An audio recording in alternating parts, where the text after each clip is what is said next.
Question. Okay, all in favor, aye? Aye. Any opposed? All right, we have an agenda. Mr. Cunningham. Yeah, so Mr. Mayor, Commissioners, I want to just start, this is really the kickoff of budget. So if you go back years ago, we used to do really long sessions in the middle of summer and do a lot of work in one big long meeting or two long meetings. We've gotten more into a rhythm where we have multiple meetings to kind of give the big picture of the utility and then whittle down to the specific operating toward the end of the budget. So today is really the kickoff and start of that. And I just want to start by saying, just to remember, what we do. So what we do is we provide essential utility services to over 200,000 people in our community.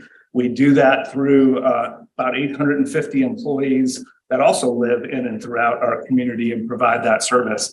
And that service, it goes to people's homes, to businesses, to hospitals, schools.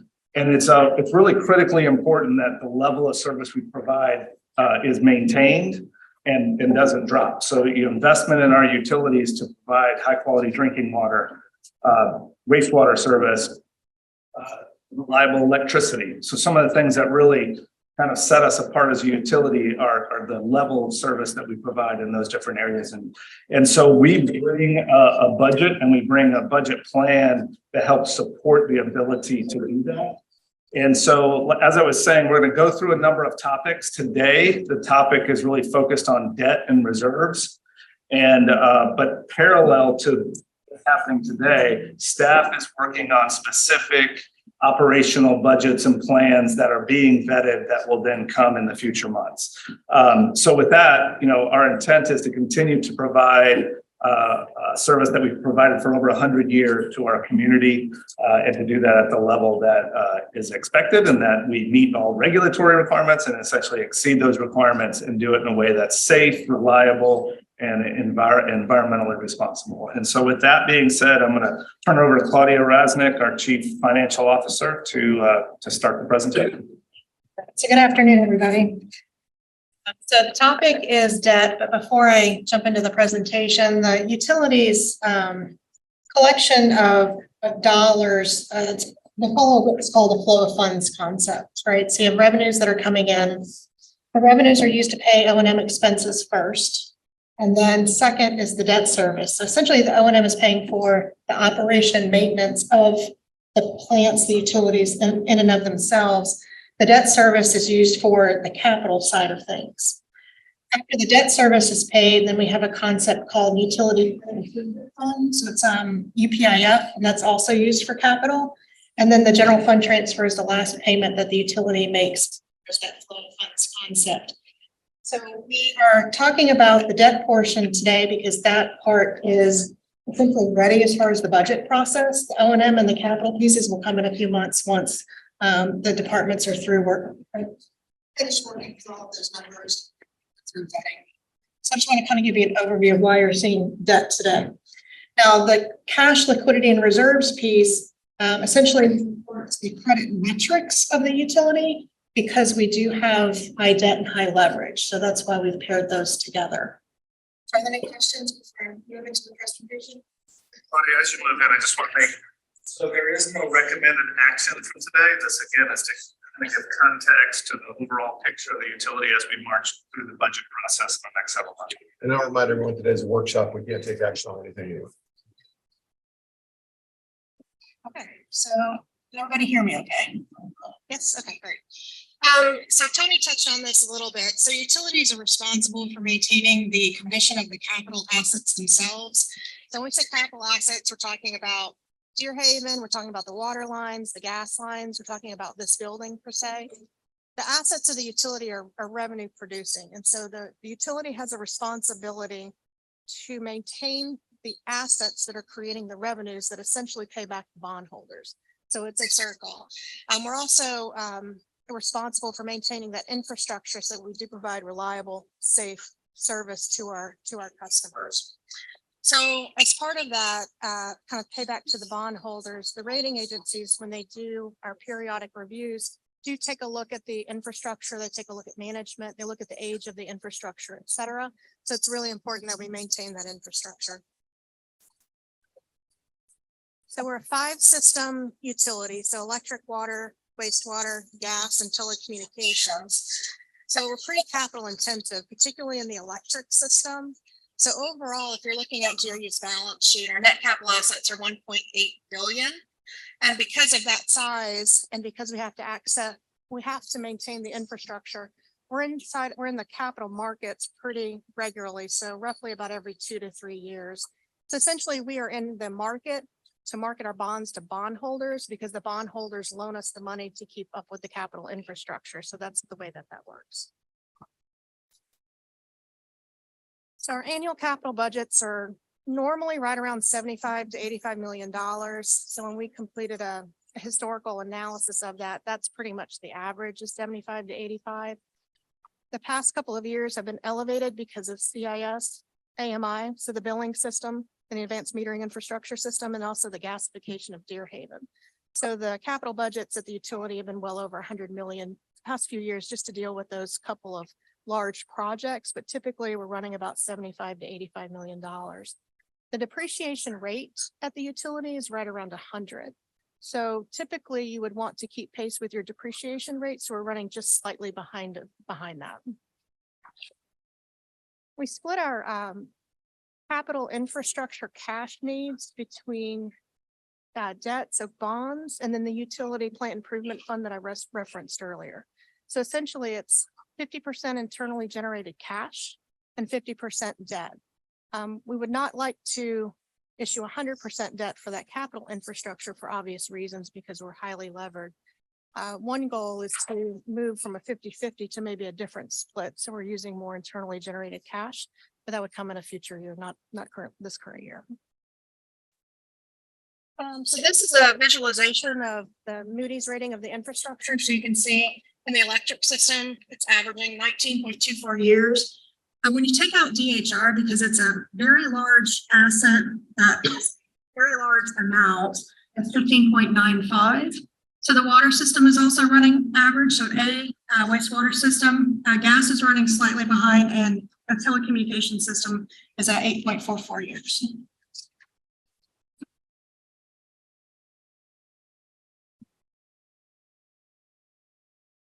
Sometimes we get the question as to why we're not using all internally generated cash to build our infrastructure.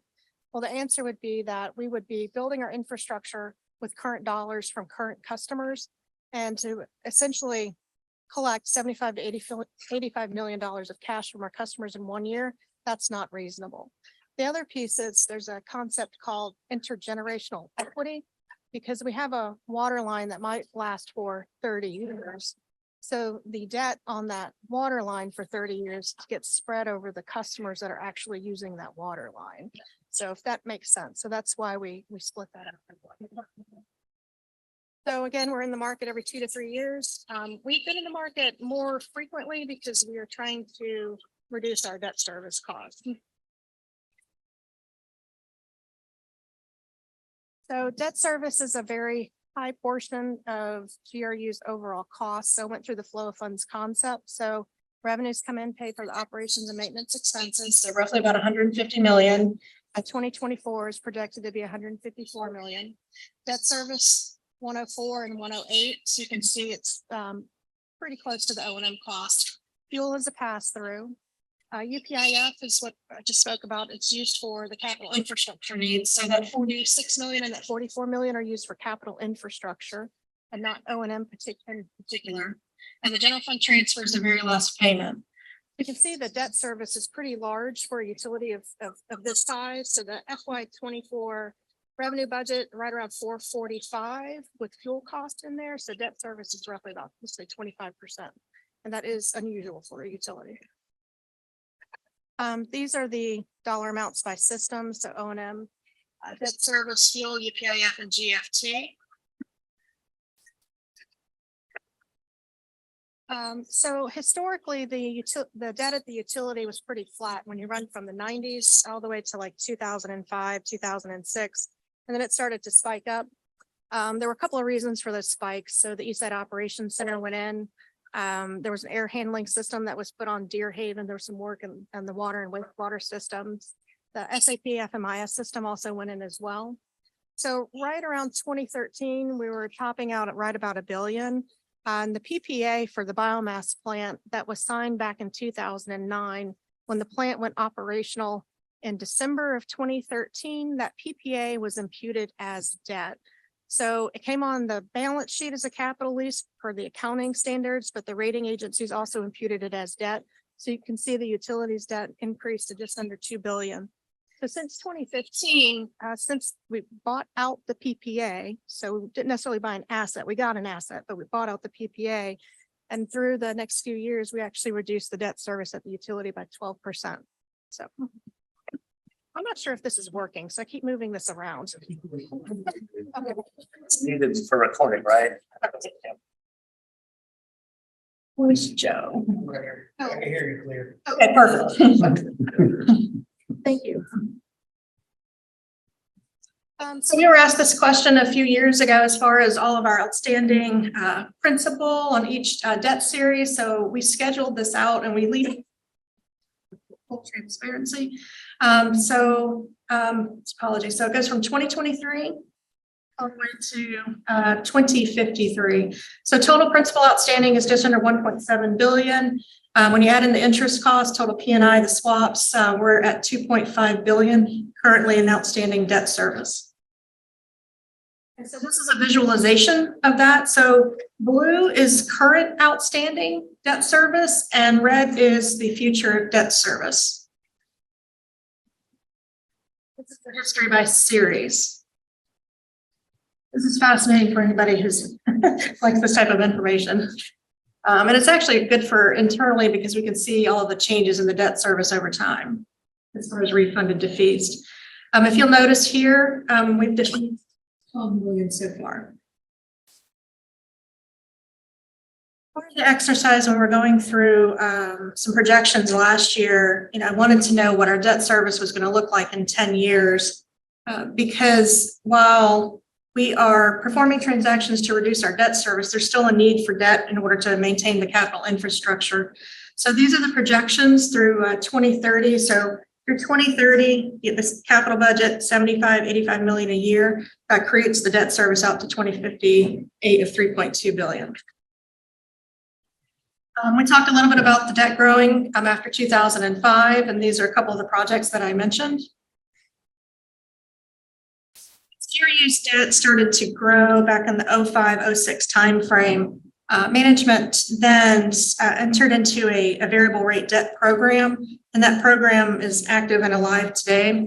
The primary reason is actually reduces interest cost over time. So when we enter into transactions, what we're looking at is are the lowering interest costs for the utility, and sometimes the variable rate market is the way to do that. And so we form a transaction, issue variable rate debt. We do try to synthetically fix it so we have budgetary certainty through that process. The composition of the debt, 91% fixed or hedged. So fixed is 1.2 billion, synthetically fixed 276, variable and hedged is 160. And so we've talked about this every year. So essentially the way the variable rate market works. So if you're just in the variable rate market, you're just making a payment to the bondholder. So you're just making a payment for X dollars, so principal and interest based upon some index. To synthetically fix it out, there's a couple of transactions that occur. So we pay the bondholder X on a variable rate index. On this other side here, and with the counterparty, they're actually paying us a variable rate, and then we're paying them a fixed rate. So essentially, we're fixing it out through those transactions. So I guess the easiest way of thinking about it is we're swapping interest rates. We're swapping interest rates to get to a rate that works for the utility. This is a visualization of that process. Because we're in the variable rate market, there is a risk that a counterparty or even GRU might not be able to perform in terms of the agreements. So for GRUs, from GRU's perspective, we enter into what's called liquidity facilities. Essentially, it's insurance. So if GRU cannot make a payment, we can trigger one of these liquidity facilities depending on which swap that we're working with, and then they make the payment for it. So it's an insurance for the utility. So from my perspective and talking with people that have been here historically, this has only happened once in the utilities history, and it was when the markets locked up in the great financial recession in 08-09. And it wasn't because GRU couldn't make the payment, it was because the markets locked up. And so the liquidity facility was triggered. GRU sets aside debt service every month. And when I mean set aside, there's essentially a wiring of funds to our trustee in order to make those principal and interest payments when they come due. So every month we're sending an amount to a trustee. They hold those funds, invest those funds according to our parameters. And then when the principal comes due, they make the payment. And when the interest payments come due, they make those interest payments as well to the bondholders. So GRU is obviously highly levered. And so working with the city commission, there was a debt defeasance policy that was approved last fall. And so there was a debt defeasance program in place that started back in 2020, but the official policy was approved last fall. And so we've talked several times about the options. You saved 134 million in savings over the next 26 years. And the pension obligation bonds of 64 million. And then those are the streams that are being created by those savings. Getting those the debt defeasance policy itself. For the 2020 transactions, there was a separate approval back in June of 2021 for those specifically. And so going forward, when the commission sees utilities financial statements, you'll see a line down in the flow of funds that says debt defeasance, and that's what that is. It's those savings being provided to fees outstanding debt. The debt defeasance program, when we first entered into it, we wanted to address some spikes in debt service that were coming in 2025 and 2026. So those pieces have been successful. On October 28th of 2021, we defeased certain maturities here. So essentially we're accelerating principal or setting aside dollars for principal that's coming. So 2022, same date. I just noticed that. That's interesting. And legal defeasance in 2025, I'm sorry, for 2017A, loans totaling 3.4. Is the debt defeasance plan is starting to work. We've had it in place for the past couple of years. So the debt defeasance program is only successful if the decisions that were made by the commission over the past several years are still in place. And there are a couple of those decisions. So one is the cash balance policy that was approved back in 2019, which essentially sets reserve floors for the utility. The base rate increases that were approved as well, the general fund transfer reductions that were approved, and then the debt defeasance policy, they all fit together. If the commission pulls out one or the other, then the makes sense.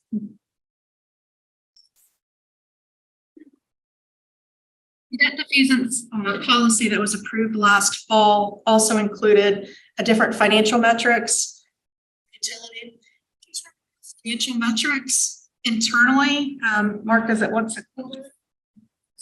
We need to make sure that we are reviewing, evaluating, and making any tweaks that we need to on a more frequent basis. The rating agencies take a look at the financial metrics pretty much once a year. They might come in more frequently. So these are the financial metrics themselves, and I think I might hand this over to Mark so that you can go through those. Do you have any questions on the debt, on the debt in and of itself for the financial metrics piece? Any questions on the debt defeasance policy or?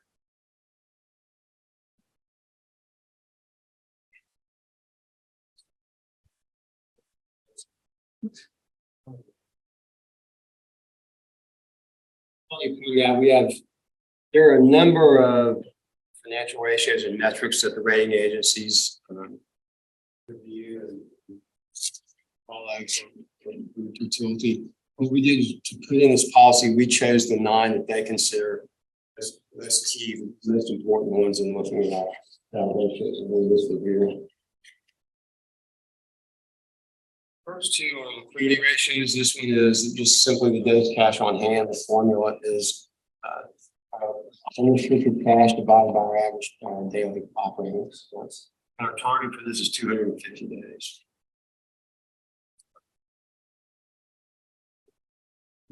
Second liquidity metric, it's very similar to the first one, except in addition to the unrestricted cash, it adds liquidity in the form of authorized but unissued commercial paper or any lines of credit that we have in place. It's still divided by average daily operating expense, and our target here is 300 days.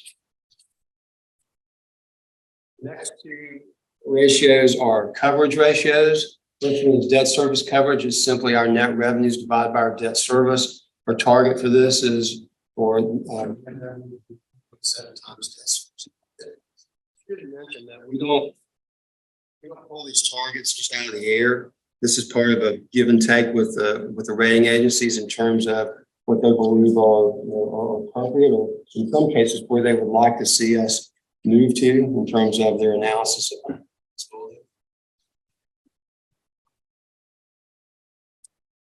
coverage of fixed obligations. Once again, it's the second coverage ratio, and it simply builds on the first one. In addition to net revenues, it adds in things like transfers out and what they call debt-like service, which are obligations such as purchase power and purchase power agreements. And the target ratio for this metric is 1 point, just for that net revenues less the transfers and the fixed payments.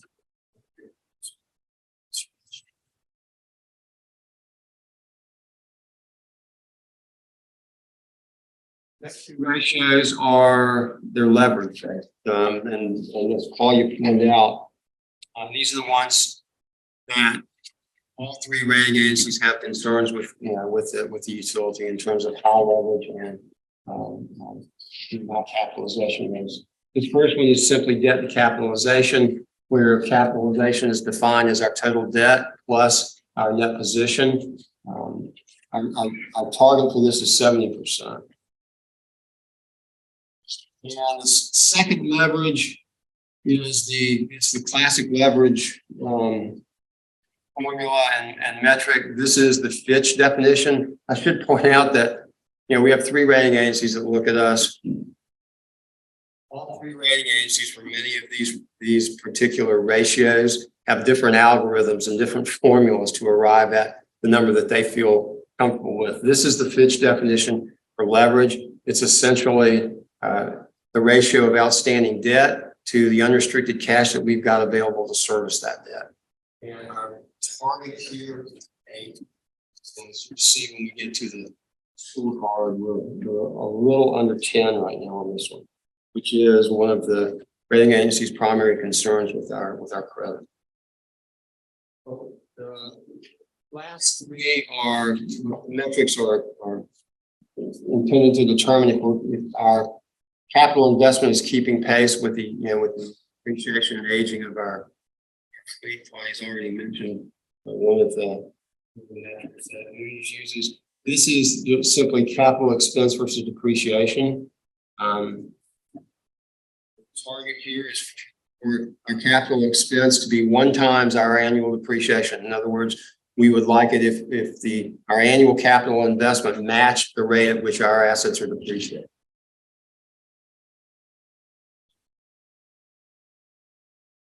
This is accumulated depreciation versus annual depreciation. And accumulated depreciation is simply, this doesn't say, as you see, depreciation expense that's been accumulated on a particular asset over its useful life.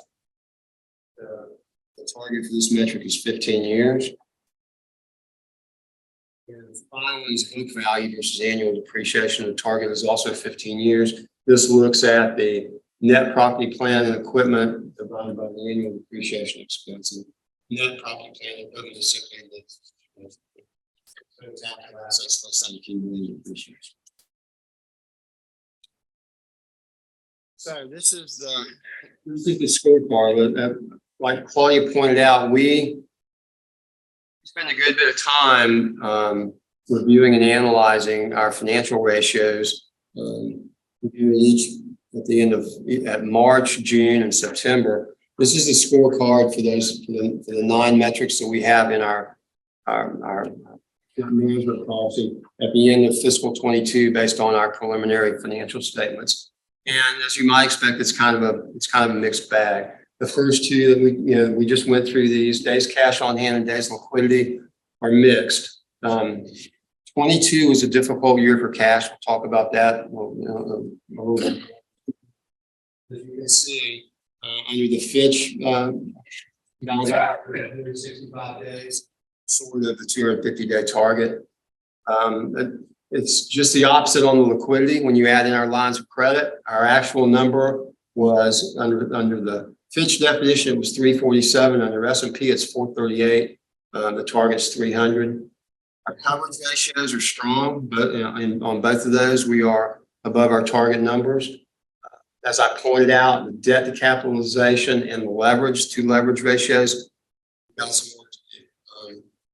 We are at, as I pointed out, 997 on the Fitch definition. We would like to be, and they would like to see us down around 8, 997 to 8. You know, on an absolute basis, doesn't sound like a big gap, but that is a significant to reduce leverage to that extent is probably that's kind of an aspirational long-term goal rather than something that we're going to turn around and shoot it.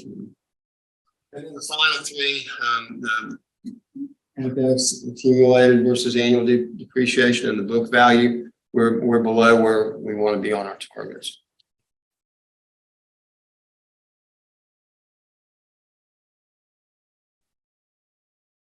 Claudia pointed out last October, we brought to the commission amendments to the debt management policy that we added 2 sections to that. One is the leveraging policy, and one is the additional risk financial metrics we just went through. The leveraging policy incorporates 4 elements. Number one, it talks about continuing as the city commission directed to apply the savings from the 2020 debt restructurings, as well as the 2020 POB issuance towards defeasing outstanding debt. She walked through the first 2 years where we've actually begun to execute that plan. Also talked about the fact that we goals to fund a capital improvement plan on a 50-50 basis through debt and equity. Where the cash balance levels exceed the targets that were established in that cash balance policy, we want to use most of that excess to add to the tools available to defease debt. But then for cost, we want to use grant reimbursements as we ramp up our grant programs to pay for capital expenses so that we can limit what we have to issue debt to fund. And as I pointed out on the delivering, we're trying to get down from an 80% debt to capitalization ratio to 70% and reduce our leverage ratio from just under 2 to 8. So that's the debt portion of the presentation. I'm going to stop and see if anybody's got any questions or Paul's got something she wants to add here before we move on to the reserves. I think you can move on. The leverage of the utility is high. The financial metrics that Mark went over, and he's going to get more things, but everything rolls together. So the decisions that the commission put in place over the past few years and the decisions going forward, everything's layered. So when you pull out one or the other, then things start to shift financially at the utility. So the commission as a governing body has committed to the financial health of GRU, including addressing the leverage by approving the cash policy, the debt defeasance policy, and then the decisions that were made last year. So as we move through this budget process, that's what we're working on internally, is to make sure we do our part as far as the O&M costs, keeping things in line. But externally from the commission's perspective, anything that gets pulled out recently, Moody's downgraded general government, and the primary reason was they pulled GRU's debt and financial pieces into that rating. Moody's just reviewed GRU because of that action at general government, and we were affirmed at a AA3, so that was good. Moody's Fitch, S&P, they're looking at those puzzle pieces that I just described. And if pull one out, then they will review the utility again. And so that's really the specter that the utility is under every year. So every budget year, it seems like we're talking about ratings, rating agencies, and those sorts of things. I just want to make sure we come back and recognize there are people outside of this community that impact this community by doing that. So.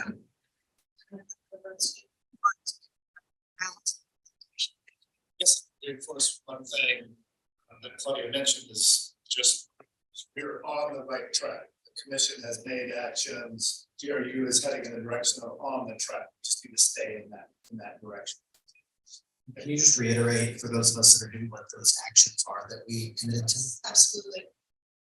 So, back in late fall 2018, we involved a process, it's called the cash balance policy, but really what it was codifying the reserve levels at the utility. I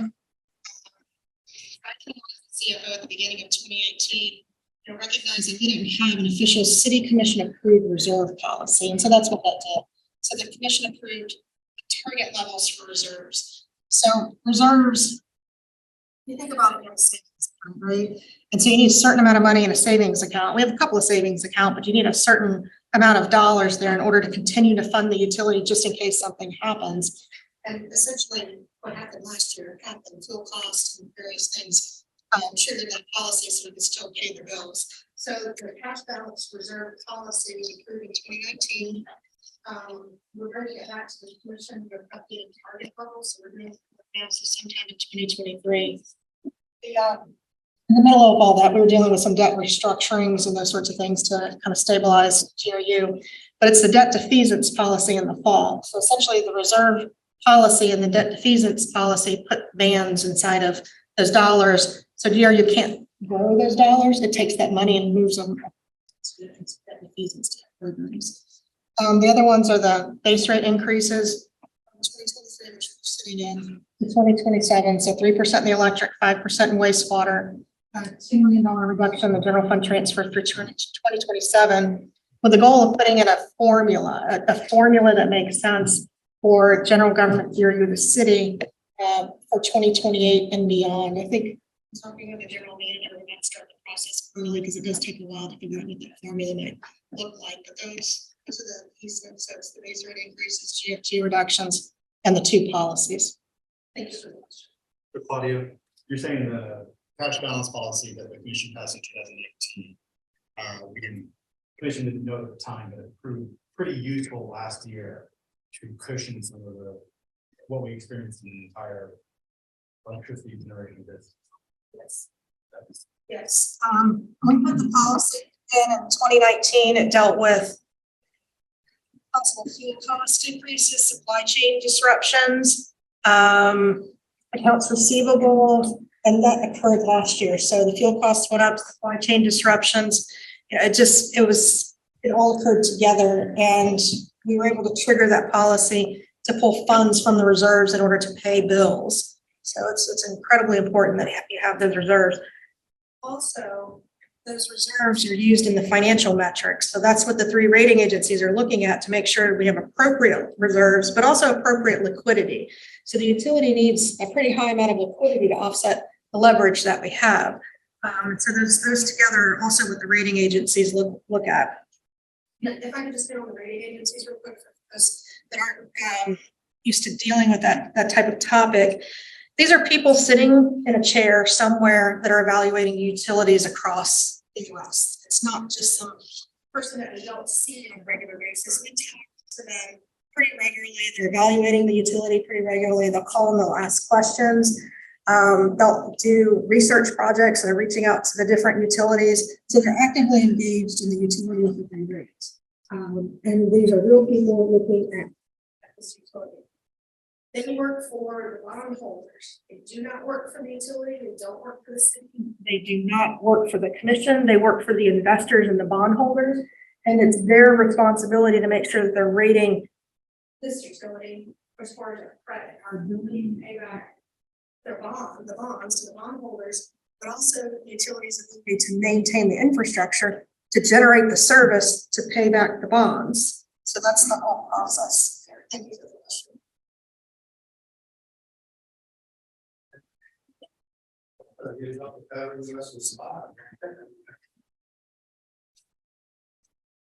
So this is a recap of our unrestricted cash balances from fiscal year 16. Following, what you'll notice is from 16 to 18. There's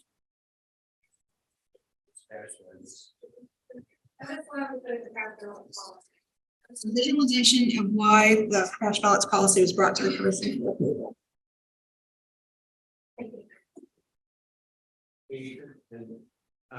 That dramatic reduction that I talked about was actually just about, it was $97 million. That's a million, almost 49% reduction.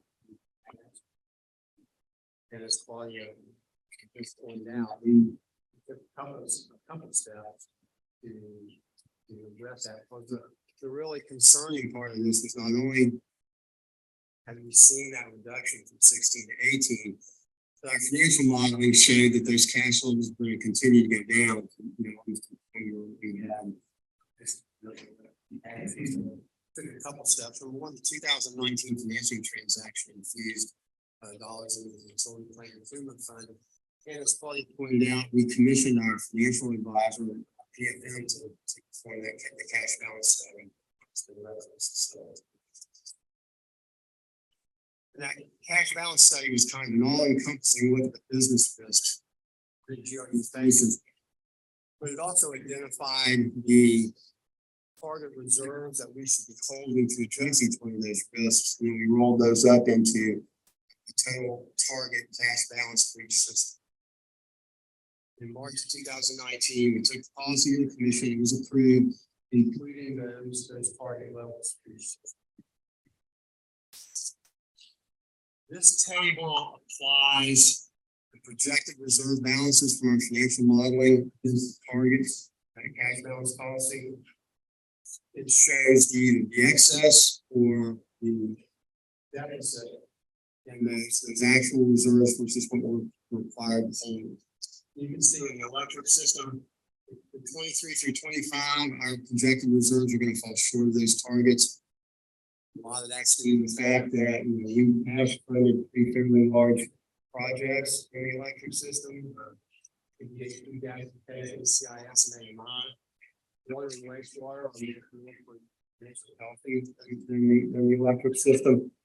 But the takeaway from this is online, you can see that we're forecasting that their actual reserves are going to fall short of the targets we have in this portfolio. That raises the question of Grupon's viability as an ongoing concern as a standalone utility. One of the alternatives for addressing that is to potentially roll it into a shared service.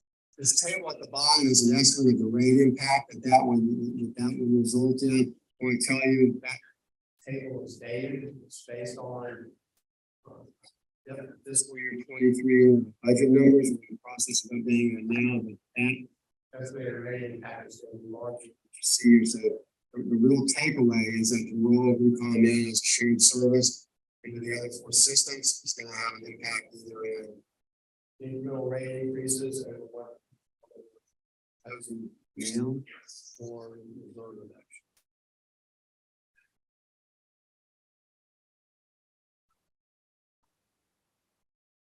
Staff, our financial advisor and independent consultant have been taking a look at Grupon's finances. We're trying to identify opportunities for reduced operating costs, increase the revenues from existing lines of business, identify new lines of business, or restructure their operations to increase efficiency.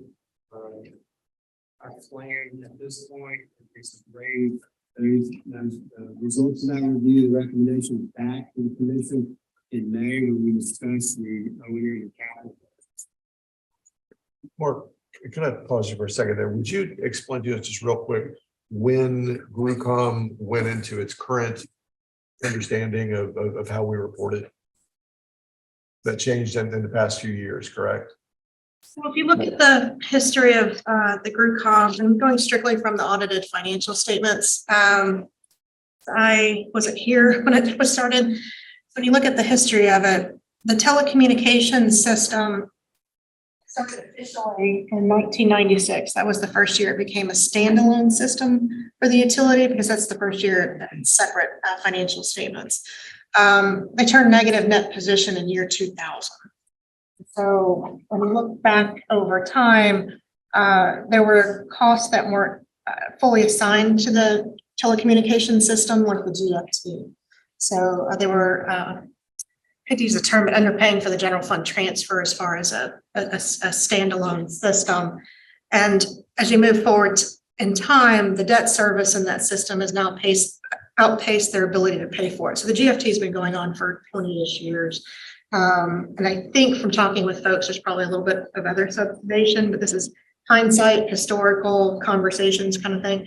But then their debt service is more than what they can cover. So in recent years, we had the 2012 restructuring and the 2019 restructuring. So those two restructurings essentially pushed GRUCOM's debt service out.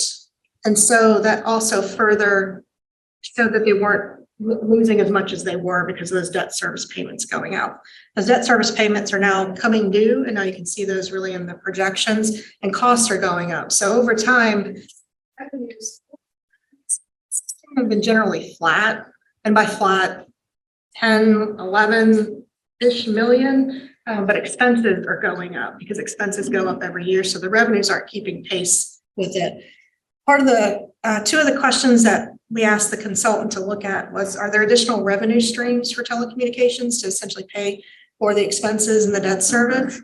And the answer that came back was the telecommunications system is geographically constrained, right? So that keeps the revenue piece there, but also take a look at the infrastructure. And the infrastructure is really well built. The term that the consultant used was, it was built for a size of a city such as like Atlanta. So it was really well built for the city of Gainesville. But when you have a system that's built like that without a revenue stream, it's essentially overbuilt for the area. And so that system has been struggling with the debt on that system since. So I wouldn't say it just happened in the past few years. I would say it probably goes back 23 years to the year 2000.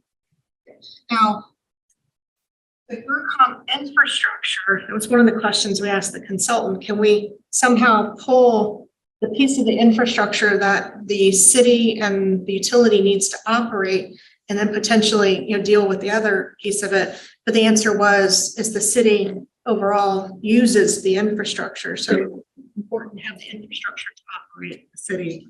Does that answer your question, Mr. Mayor?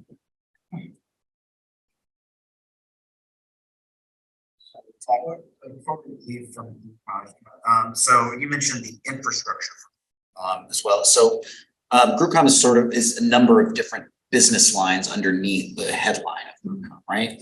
There is, because you mentioned the infrastructure, we also do our Trump radio system through that, a number of things that are beneficial to the community in the same way that the city of Gainesville benefits the community, not necessarily for profit. But there are sections of that that also are there purely to repay for itself. So there are sections, I guess, of GRUCOM that are making money that are in the sections. Fair assessment? So currently, the trunking radio system is designed to, the revenues that are coming in from the members are designed to cover the cost and the debt service for a 10-year period. The debt stretches 30 years. So there's a deficit for those 20 years of debt service in those agreements. The tower leases are essentially almost full profit for telecommunications system. It's the telecommunications piece of that puzzle that's not earning enough to cover the debt service. So it's different categories that are in there. So the internet, those types of things, those are all sitting in the telecommunication. When you look at the financial statements of just telecommunications, there's three main revenue streams, and I've covered those three. Yeah.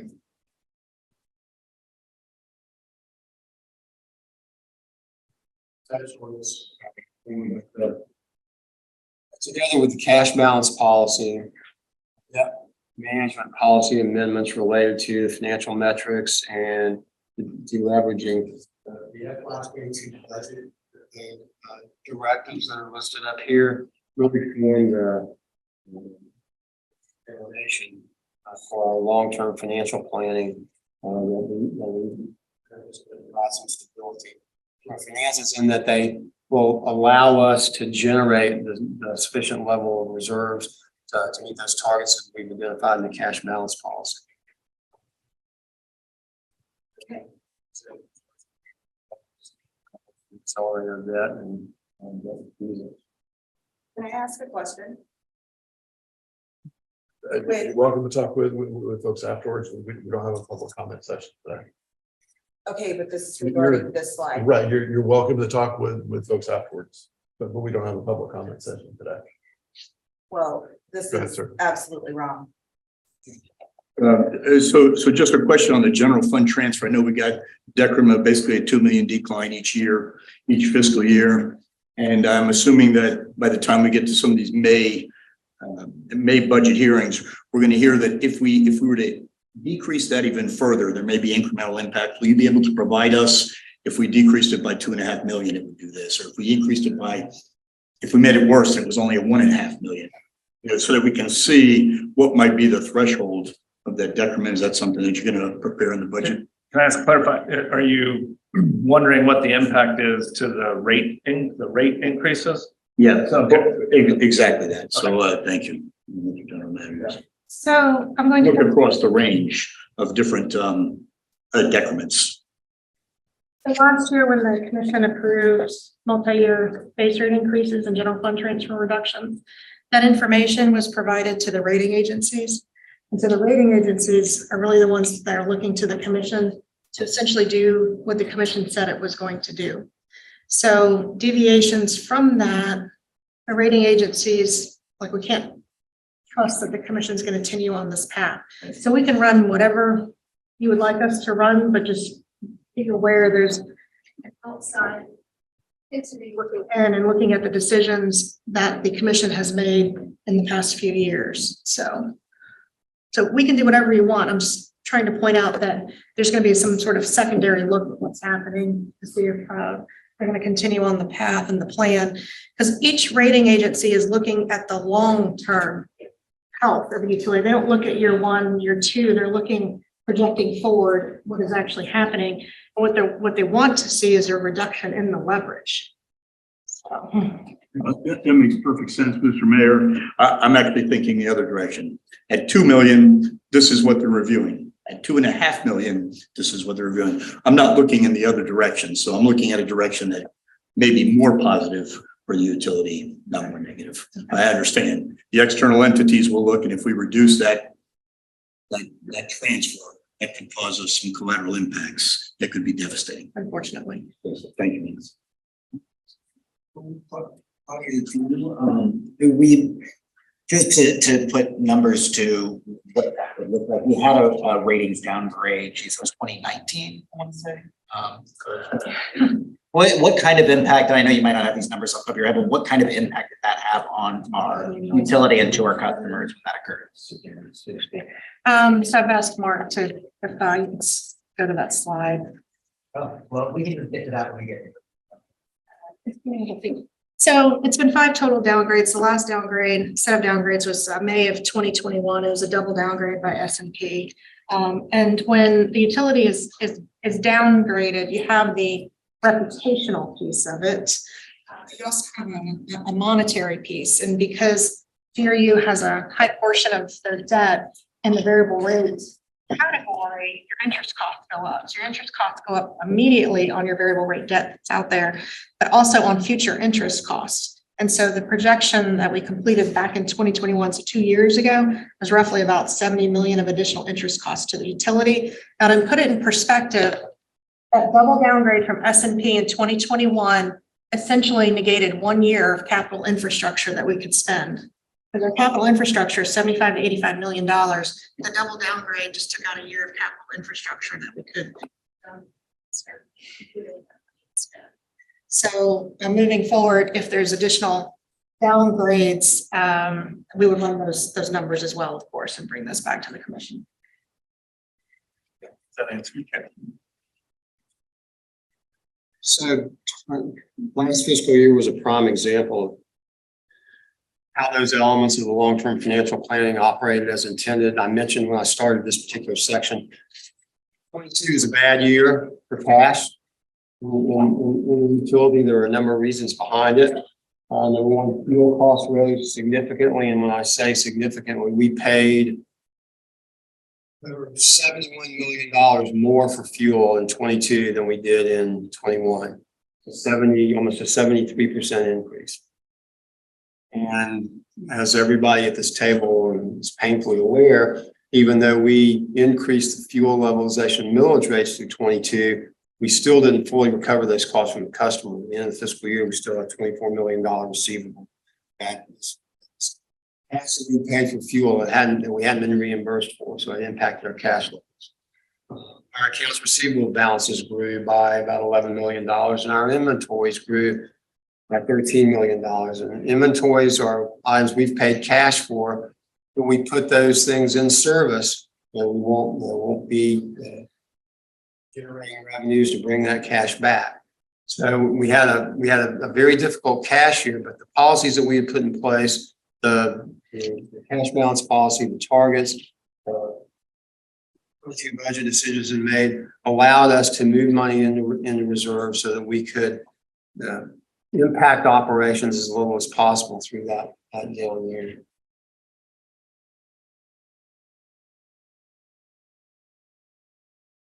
Talked about this before, but I'll say it again. On the flip side, material deviations from those decisions, the recurring base rate increases, the GFT reductions, the cash balance policy have an impact on our reserve levels and our financial metrics.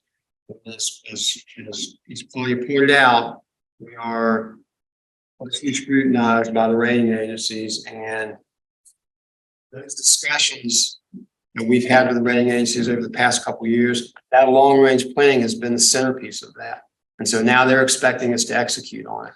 If we're reticent about putting those into place, then we're going to have another discussion.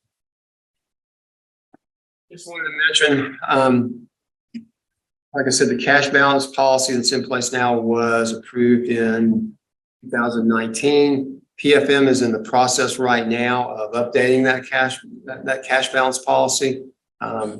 Obviously, we've had a few things change since then. Fuel's become even more volatile, more cybersecurity issues.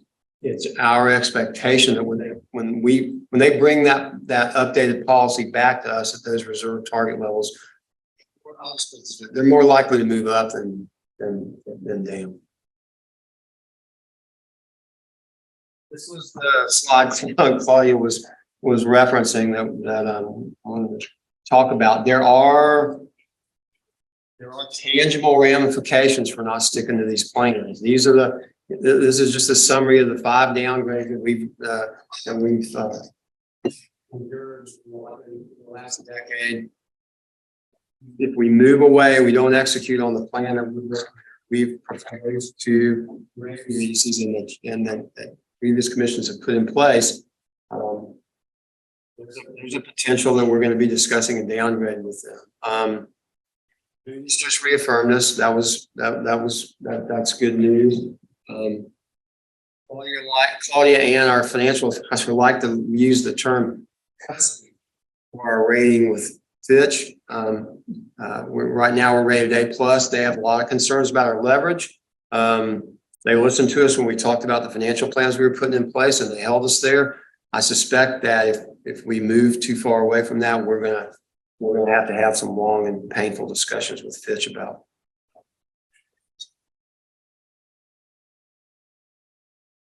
As we pointed out, there's no action today. There's no official formal recommendation, but we just want to point out as we go through this process, this is more than likely what you're going to hear from us going forward, is that we would like to see continued support for the initiatives that have already been designed to promote our financial health and cash balance reserve targets, the base, the recurring base rate increase is going through and the reduction.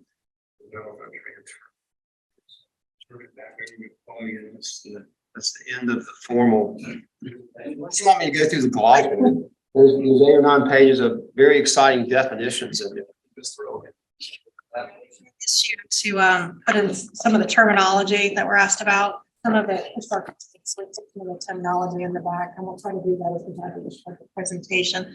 But this includes the first seven criteria. We'll see roughly in some money. Right, and the intent of all this, of course, is to make sure that we who have been around on the commission for a couple of years are reminded of all this, but that new commissioners get as in-depth a dive as possible before we get into actual budget season, because of course, we're not working with actual budgets at this point, not making decisions, make sure that we have the information to be able to make decisions as we get closer to the budget season. Mr. Sacker? I was going to add to that. I think the conversation last year we had asked, the year prior was, do you ever explain things piecemeal to the commission? And it was, we used to, and then the pendulum swung the other direction. So I think, Jerry has been fairly receptive to you're drowning us versus you're giving us no information.